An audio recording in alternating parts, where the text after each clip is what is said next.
Imagine two different apartments. Both are located in the same city, in similar neighborhoods, and their rent prices are almost identical. The first apartment belongs to someone who earns $95,000 a year. As soon as you walk inside, you'll see a massive 75-inch television mounted on the wall, a $4,000 leather sofa, kitchen appliances that are still sitting in their original boxes, and closets packed with clothes that still have the tags attached. There's even a spare room filled with unused belongings that do nothing but take up space. Whenever this person checks their bank account, they feel a knot in their stomach. Because financially, they're only a couple of paychecks away from a serious crisis. Now let's step into the second apartment. It belongs to someone earning $52,000 per year. Inside, you'll find a simple couch, a reasonably sized television, and only the kitchen appliances needed for everyday life. The closet is neatly organized and contains only clothes that are actually worn. The spare room is a comfortable bedroom instead of a storage area. This person checks their bank account without any anxiety. They've saved enough to cover 18 months of living expenses, and they consistently invest 20% of every paycheck they receive. Even though this person lives in the same neighborhood while earning nearly half as much, they have almost 10 times more financial stability. This isn't simply about income. It's about the hidden relationship between possessions and money that most people never recognize. The first person isn't irresponsible with money. They don't have serious addictions, and they don't gamble away their income. They've simply built a lifestyle that requires them to spend nearly every dollar they earn just to maintain it. The second person learned something that changed everything. They realized that owning less doesn't mean living with less. It means living intentionally. And that intentional lifestyle creates financial freedom that many high-income earners never experience. Today, I'm going to explain the minimalist money rules that separate people who always have financial security from those who constantly struggle with money. These rules apply regardless of how much you earn. This isn't about restricting yourself. It's about understanding that every purchase comes with an ongoing cost. I'm going to share a few principles that will completely change the way you think about every purchase you make for the rest of your life. Everything you own comes with two different costs. The first cost is obvious. It's the purchase price. But there's a second cost that most people never think about, and in many cases, it's even higher than the purchase price itself.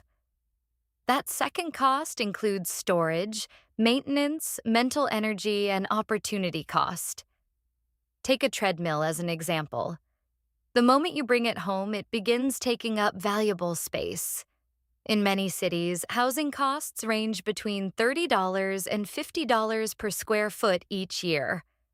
A treadmill occupies a significant amount of floor space. That means you're effectively paying between $600 and $1,000 every year in hidden housing costs just to store a piece of exercise equipment. The second cost also includes maintenance and repairs. Think about a boat sitting in your garage. It requires winter preparation, cleaning, insurance, storage, and occasional repairs. Industry experts estimate that annual maintenance costs average about 10% of the boat's value. That means a $30,000 boat costs roughly $3,000 every single year, even if it never touches the water. But that's not where the hidden costs end. The second cost also includes your mental energy. Every single item you own occupies space in your mind. It has to be cleaned, organized, maintained, insured, worried about, and eventually thrown away. Research has shown that visual clutter increases cortisol levels and reduces our ability to focus. Your possessions may be creating stress in ways you don't even realize. And we're still not finished. The second cost also includes opportunity cost. Every dollar tied up in a possession is a dollar that isn't being invested. That $15,000 home gym could have been invested instead, potentially growing to $50,000 or more over the next 15 years. So you didn't just buy exercise equipment. You also gave up a portion of your future financial freedom. When you add up all of these hidden costs, you'll realize that the true cost of owning many possessions is often much higher than the original purchase price. The purchase price is only the admission fee. The real expenses continue for as long as you own the item. Minimalists understand this naturally. They don't avoid buying things because they dislike beautiful possessions. They avoid most purchases because they've calculated the true cost and realize that many items simply aren't worth it. Before buying anything, estimate as honestly as possible how many times you'll actually use it. Then divide the total cost by that number. The result is the cost per use, and it's one of the most accurate ways to judge whether a purchase is truly worth making. If you buy a $200 coat and only wear it twice, it costs $100 every time you wear it. But if you buy a $400 coat and wear it 200 times, the cost drops to only $2 per use. Ironically, the more expensive coat becomes the better financial choice.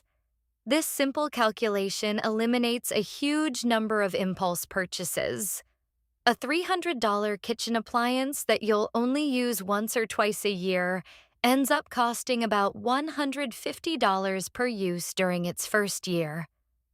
That's an extremely expensive way to accomplish a simple task. Meanwhile, a $30 tool that you use every week costs less than 60 cents per use during its first year. Cost per use also reveals which purchases truly create long-term value. A $2,000 mattress that's used every night for 10 years costs only about 55 cents per night. For something that directly affects your health, sleep quality, and daily energy, that's an incredible value. Likewise, a $1,500 espresso machine that's used every single day for 5 years costs less than $1 per use. It will probably save you money by reducing expensive coffee shop visits. Numbers have a remarkable ability to cut through marketing, emotions, and social pressure. They clearly separate purchases that make financial sense from purchases that simply feel exciting in the moment. Now, walk through your home and look at every single thing you own. Ask yourself one simple question. If this item disappeared today, would I actually spend money to replace it? Be completely honest. Would you really buy another fondue set? Would you replace that bread maker that's been collecting dust in your kitchen? Would you buy again the clothes you haven't worn in the last 18 months? For most possessions, the honest answer will be no. Most of these items didn't enter your life because you intentionally wanted them. They came from impulse purchases, gifts you felt obligated to keep, or hobbies you abandoned years ago. These possessions actually have negative value. They consume your space, your mental energy, and your money without giving you meaningful value in return. Every day they continue occupying your home, they quietly demand your attention. Minimalists are ruthless with anything that fails this replacement test. They sell items that still have value. They donate things that someone else can use. And they throw away what serves no real purpose. At first, this process may feel uncomfortable, but once it's finished, the feeling is incredibly freeing. The psychological weight of owning things you neither want nor need is far heavier than most people realize. The moment that weight disappears, you immediately feel a new sense of mental clarity. Your home feels larger. Making decisions becomes easier. Cleaning takes less time. And every remaining item has a clear purpose and a proper place. There's one pattern I constantly notice among people with high incomes who still struggle financially. They replace perfectly functional items simply because they want something newer. Their television still works perfectly, but a newer model offers slightly better picture quality. Their phone does everything they need, yet they're tempted by a newer version with a few extra features. Their car is reliable and dependable, but the latest model has a more attractive design. Their furniture is still in great condition, but they're simply tired of looking at it. These upgrades often feel like progress. In reality, they're disguised wealth destroyers. Minimalists draw a very clear line. If something still performs the job it was designed to do, they don't replace it. A phone that still makes calls, sends messages, and runs the apps you need doesn't suddenly become obsolete just because a newer version exists. A reliable car doesn't become inadequate simply because your neighbor bought a newer model. Following this principle can save an enormous amount of money over your lifetime. The average American replaces their smartphone every 2 or 3 years, even though the previous one is still working perfectly. Over 30 years, that single habit can cost between $30,000 and $50,000 in completely unnecessary spending. When you apply the same upgrade mentality to televisions, furniture, appliances, vehicles, and countless other possessions, the total lifetime cost can easily exceed $200,000. Minimalists avoid this trap by clearly defining what functional actually means.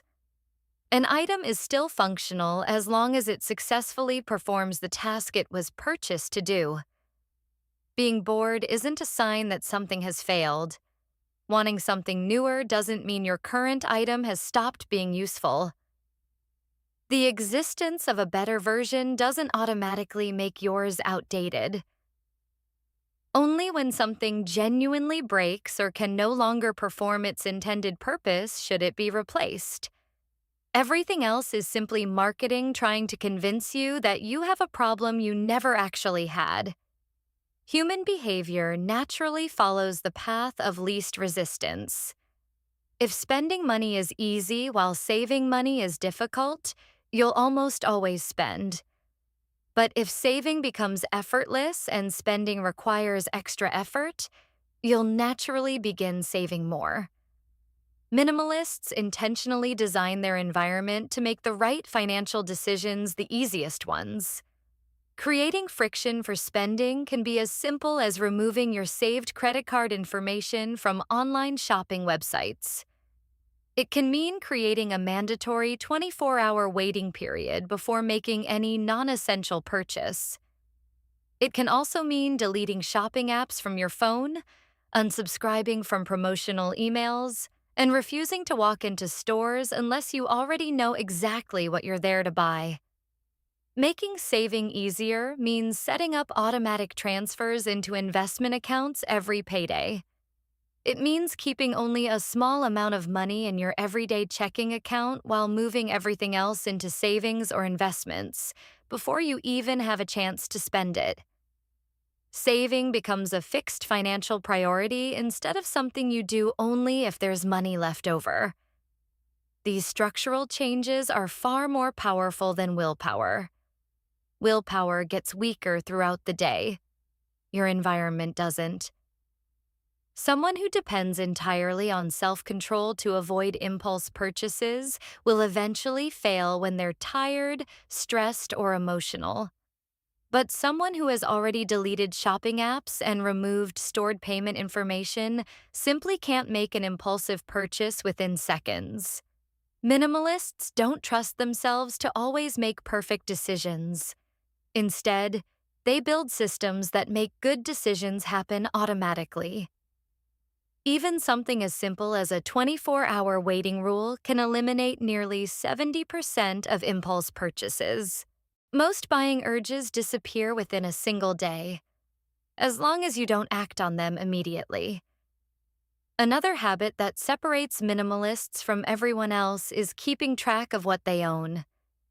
It may sound obsessive at first, but it really isn't. Counting your belongings creates awareness, and awareness prevents unnecessary accumulation. Choose a category. Count how many items you own in that category, and write the number down. For most people, the results are surprising. How many t-shirts do you own? Most people guess a number that's 3 or 4 times lower than the real total. How many kitchen gadgets do you have? How many pairs of shoes? How many books are sitting on your shelves that you'll probably never read again? Simply counting your possessions changes your behavior. When you realize you already own 47 t-shirts, buying another one suddenly feels very different. You're no longer buying just one more shirt. You're adding the 48th piece to an already oversized collection. That's when the absurdity becomes obvious. Over time, minimalists establish limits for the categories that matter most. Maybe 30 pieces of clothing are enough. Maybe 15 books are all you want to keep at one time. Or maybe every new purchase requires letting go of one existing item. These limits prevent lifestyle creep. Without limits, possessions naturally expand to fill every available space. But when every new purchase requires a conscious trade-off, buying becomes much more intentional. That small amount of friction dramatically reduces unnecessary consumption. Another principle is to rent or borrow before buying. Most of the things people purchase are used heavily for a short period of time and then barely touched again. The excitement of owning something new fades surprisingly fast. Once the novelty disappears, many possessions end up collecting dust. Minimalists prefer to test their interest before committing to ownership. Thinking about going camping? Rent the equipment for your first few trips. Interested in woodworking? Borrow the tools from a friend or use equipment at a local workshop. Thinking about buying a kayak? Rent one a few times before purchasing your own. This approach accomplishes 2 important things. First, it tells you whether your interest is genuine or just temporary excitement. Many hobbies lose their appeal shortly after the initial enthusiasm wears off. Renting lets you discover that before filling your home with expensive equipment you'll rarely use. Second, it helps you understand what you actually need. People who go camping for the first time often buy far more equipment than necessary. Others purchase the wrong gear altogether. Renting gives you valuable experience before making a long-term commitment. When you finally decide to buy something, you'll purchase exactly what you need, and nothing more. That first impulse purchase has cost people enormous amounts of money over the course of their lives. Garages and storage rooms across America are filled with expensive reminders of hobbies that lasted only a few weeks. People who believed they would become serious photographers own cameras they rarely touch. Others bought musical instruments after taking only a handful of lessons. Many purchased skiing equipment they hardly ever used. Minimalists refuse to let their homes become museums of abandoned interests. They test their curiosity before investing in ownership. By doing so, they preserve both their flexibility and their financial freedom. Every possession you own is connected to other possessions. One purchase almost always leads to several more. Buy a boat, and suddenly you also need a trailer, storage space, insurance, maintenance supplies, safety equipment, and the right clothing to use it. What looks like a single purchase quietly turns into an entire chain of additional expenses. This is known as the lifestyle multiplier effect. The same thing happens with countless other purchases. A home gym doesn't just require exercise equipment. It also requires storage solutions, floor protection, mirrors, maintenance, and often even renovations to make the space functional. A swimming pool doesn't stop at the cost of installation. It also requires chemicals, cleaning equipment, covers, furniture, maintenance tools, and often landscaping to complete the project. A motorcycle requires protective riding gear, maintenance equipment, storage space, and sometimes even a truck or trailer to transport it. Minimalists don't calculate only the purchase price. They calculate the cost of the entire ecosystem that comes with it. A purchase that seems to cost $5,000 can easily become an $8,000 or even $12,000 commitment once every additional expense is included. Looking at the full picture often transforms what seemed like a reasonable purchase into an obvious financial mistake.